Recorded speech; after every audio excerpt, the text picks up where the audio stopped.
Hi guys, welcome to Sepsis Education, educating healthcare professionals, and today this is a little bit of a not educating healthcare professionals one, but talking about my experiences, because today is actually my third anniversary of having to have life-saving surgery after sepsis, and it's a bit weird.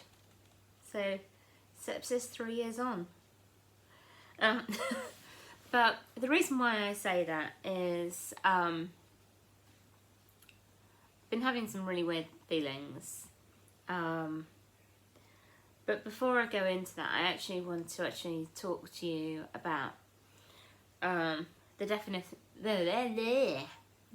definition of health when it comes to the World Health Organization. And this was in 1948, so this is a hell of a long time ago, when it was saying that a state of complete physical, mental and social well-being, and not just the absence of infirmity or disease. So I haven't got a disease or infirmity. I'm really happy where I am when it comes to being with my fiance. We're in a lovely flat in Worthing. Physical health isn't as wonderful, and neither is my mental health, but I'm working on them. And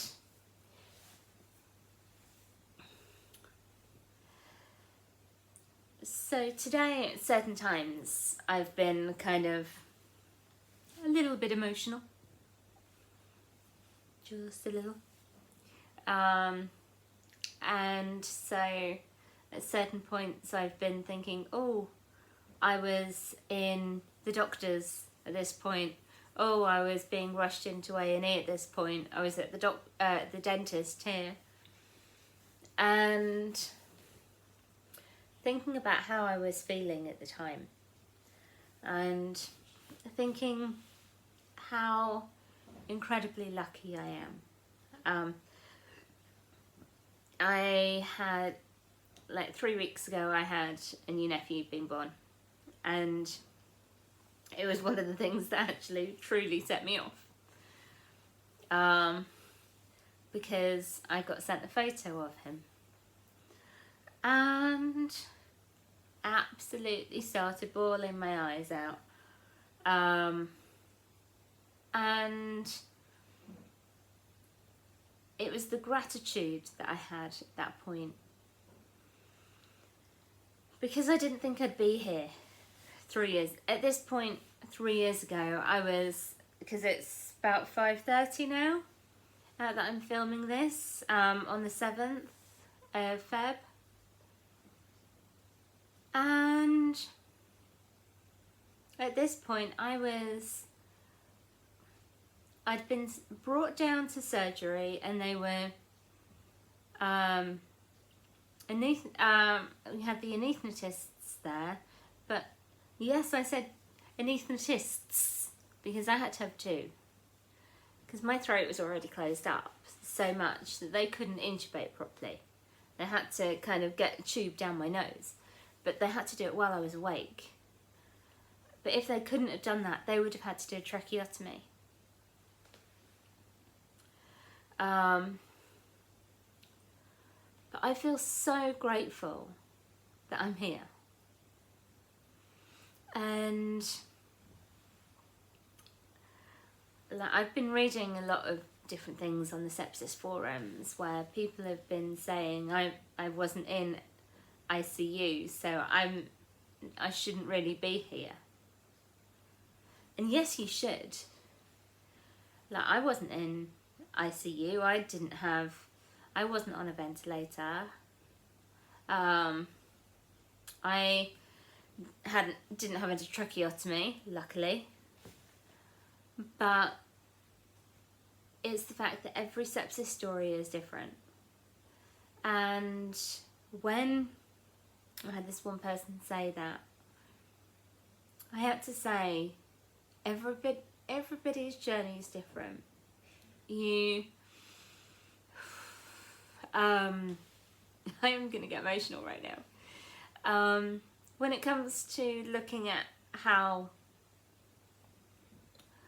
the stages of sepsis, I'm just glad that I didn't have to have all of those things, and it was only because time. I was actually told that if I'd waited for the ambulance, I wouldn't be here. And it was because my throat was swollen up that much, and also because of the sepsis. You have to remember that even if you haven't been in a coma, your sepsis journey is valid. And it's essential to know that. And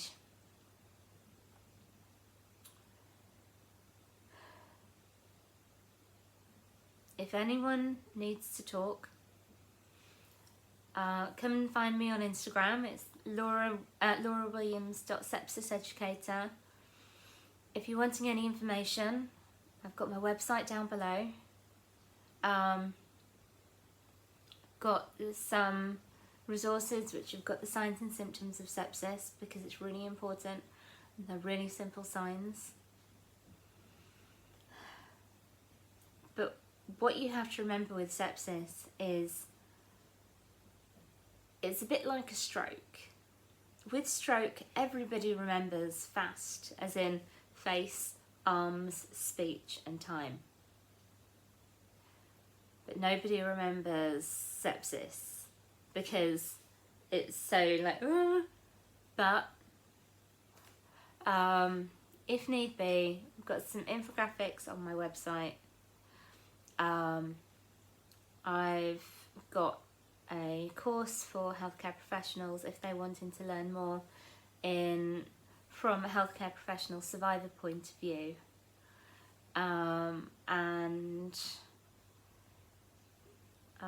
I've also got my podcast, which is Your Sepsis Stories. And at the moment I'm also writing a book, which will be Sepsis Tripped Me Up, but it's not quite finished yet. I'm wanting that to be for healthcare professionals, but in an easy to understand book that anybody can read. So I'm just saying, today I'm feeling so incredibly grateful. I love you guys, and I know that I survived for a reason, and it's to help others save lives through sepsis awareness and knowledge. And I promise I'm going to be back. It's something that I've been wanting to do a little bit more of because of overwhelm recently, burnout, but it's something I need to do. Take care guys, and you know where I am if you need me. Alright, see ya. Bye.